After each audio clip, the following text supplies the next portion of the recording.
El próximo 22 de marzo, Andalucía se convertirá en la primera comunidad autónoma en celebrar elecciones. Cerca de 6 millones de personas están llamadas a las urnas.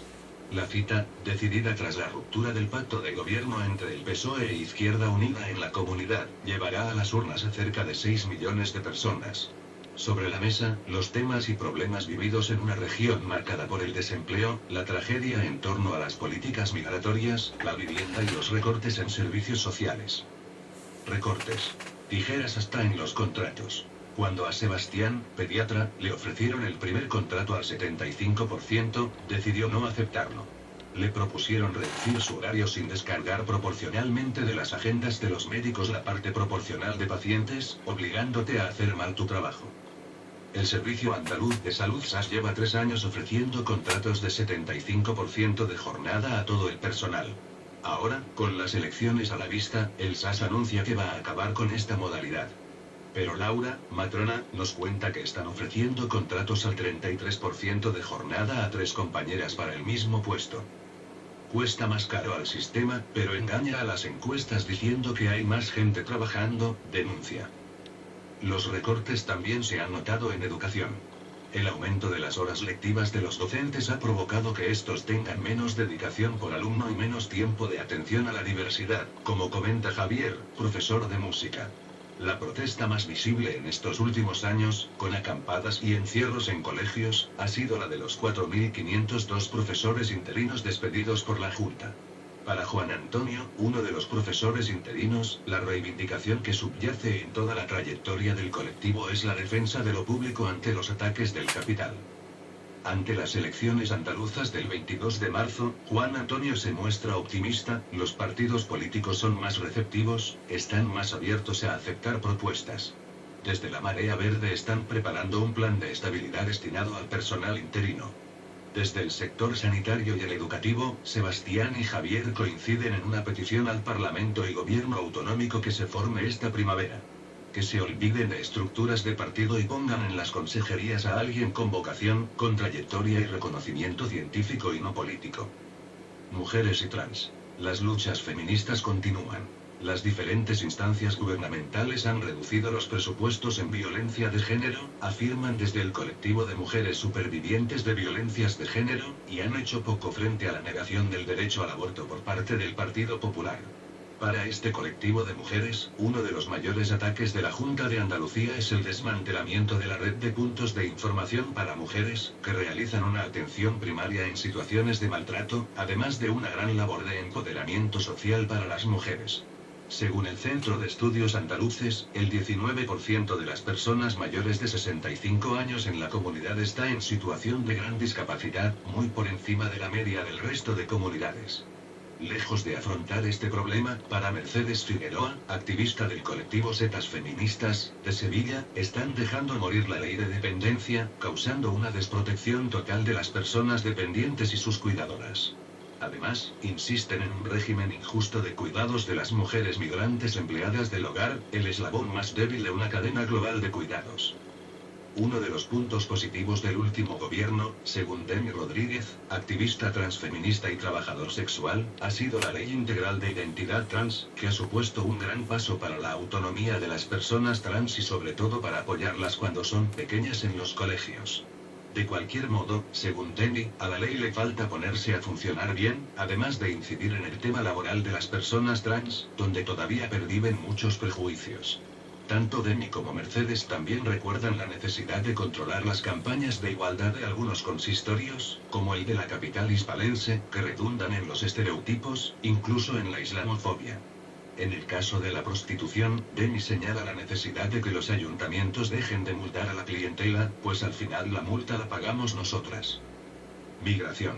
Por una Andalucía sin fronteras. El 6 de febrero, la Asociación Pro Derechos Humanos de Andalucía ABDA presentó el informe Balance Migratorio Frontera Sur 2014. Se cumplía un año de la muerte de 15 personas cuando intentaban entrar en Ceuta por la zona del Tarajal. Quedan pocas dudas de que al menos una parte sustantiva de la responsabilidad de aquellas muertes radica en la acción de la Guardia Civil y menos dudas aún de los intentos del gobierno español para ocultar y manipular lo ocurrido, señala la organización. Se completa un año de impunidad e injusticia en el que se recogen 131 casos de personas muertas o desaparecidas cuando accedían a la frontera, una cifra con casi total certeza inferior a la realidad. Justo al día siguiente, una marcha convocada por 13 colectivos culminó en la playa del Tarajal para exigir un cambio en las políticas migratorias. No queremos vallas que cortan, no queremos que se le pague a Marruecos por hacer el trabajo sucio, no queremos recibir a quienes buscan una oportunidad en la vida con pelotas de goma. A finales de enero, el Tribunal Supremo, a raíz de la demanda presentada por Andalucía Acoge, SOS Racismo y la ABDA, anulaba varios artículos del Reglamento de Funcionamiento Interno de los Centros de Internamiento de Extranjeros CIE, entre ellos, el que permitía registros personales incluso con desnudo integral. Esta sentencia es un primer paso para estas y otras organizaciones que defienden la desaparición de estos centros. El Movimiento por la Democracia de Málaga demanda al gobierno autonómico que apruebe la Declaración Andalucía sin Fronteras, que incluye, entre otras medidas, la oposición a la construcción de CIE dentro de su territorio y el cierre de los ya existentes, 8 en todo el estado, incluyendo el CIE Algeciras-Tarifa en Andalucía. Este colectivo también solicita a la Junta que finalice con cualquier tipo de abuso o extralimitación institucional que atente contra la integridad física o moral de las personas inmigrantes, incluidas las redadas, solicitudes de documentación o detenciones arbitrarias. Mundo rural.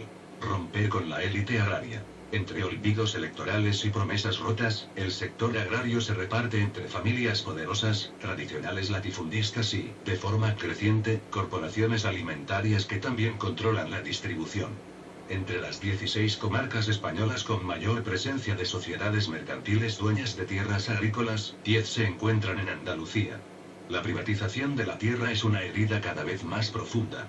En 2010, la concentración de la tierra era 10 puntos mayor que en la segunda mitad del siglo XX. El 2% de los propietarios poseen el 50% de la tierra. Según denuncia el estudio Luchas Populares frente a la concentración y el acaparamiento de tierras en Europa 2013, la política agrícola común PAC ha promovido esta concentración de tierra y riqueza. Entre sus beneficiarios, apellidos como Fitch, James, Stuart y Martínez de Irujo, Osborne o Borbón, y empresas como Mercadona, Lidl, Carrefour. Félix Talego, doctor en antropología social, considera que la PAC responde a los intereses de las transnacionales del sector, representadas por eficaces lobbies, que pretenden convertir la UE en un mercado unificado y centralizado, a escala de las grandes empresas comercializadoras y transformadoras, y el campo andaluz en una extensión cercana al monocultivo de unos pocos productos, con un alto costo en biodiversidad, sostenibilidad y soberanía alimentaria. El desempleo en el medio rural supera el 40%, apenas paliado por un PER en retroceso. Diego Cañamero, portavoz nacional del SAT, insiste: no queremos PER ni subsidios. Las manos de un trabajador tienen que servir para crear riqueza y no para pedir limosna. Según Talego, el PER ha fomentado la realidad cotidiana de la corruptela, el favor y la deuda con los jerarcas del PSOE. En noviembre de 2014, organizaciones como CNT o SAT, agrupadas en la Marcha de la Dignidad, volvieron a exigir una demanda histórica: la reforma agraria. Anarquismo. ¿Y el movimiento libertario?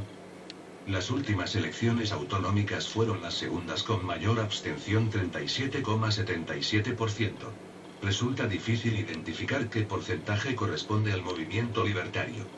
Francisco Domínguez, vinculado al 15M Vivienda Sevilla, cree que el grueso de la abstención no responde a una reflexión política, sino al hartazgo de una población que se considera traicionada por los políticos, pero que no por ello piensa que sea un problema del sistema. Los datos del Estudio General de Opinión Pública de Andalucía 2015 parecen confirmarlo. El 67,3% se muestra poco o nada satisfecho con el funcionamiento de la democracia. Ninguna institución pública, excepto las universidades andaluzas, aprueban en confianza generada. Entre las peor valoradas, el gobierno y el parlamento. Aunque coincide en el hastío como detonante, Ana Jiménez, integrante del Consejo de Redacción del Topo Tabernario, también defiende una mayor, aunque aún insuficiente, legitimación de los procederes y principios libertarios, aunque no se les llame directamente así. Tras el 15M, que trajo de la mano numerosas experiencias de autogestión, Domínguez señala que la frustración de años de lucha sin conseguir casi nada ha generado que el descontento de miles de personas se deslice hacia las nuevas opciones políticas. Ese caldo de cultivo que el movimiento libertario podría haber aprovechado para expandir sus ideas y prácticas ha desaparecido. Se debe seguir favoreciendo procesos donde se desarrolle una labor didáctica basada en la práctica para la transmisión de las formas asamblearias y la creación colectiva del conocimiento y la autogestión, afirma Jiménez. Para Domínguez, de nada sirve mantenerse en la colina atrincherado con tus verdades si éstas no sirven para cambiar la realidad de la gente. El movimiento libertario debe bajar a la calle. Esta es la Andalucía de Susana Díaz y del PSOE. Ese es el gobierno del PSOE que han estado durante por lo menos 30 años. Y es la zona de España donde más pobreza hay, donde más paro hay, donde más negocios se han cerrado. Eso es el PSOE y Susana Díaz.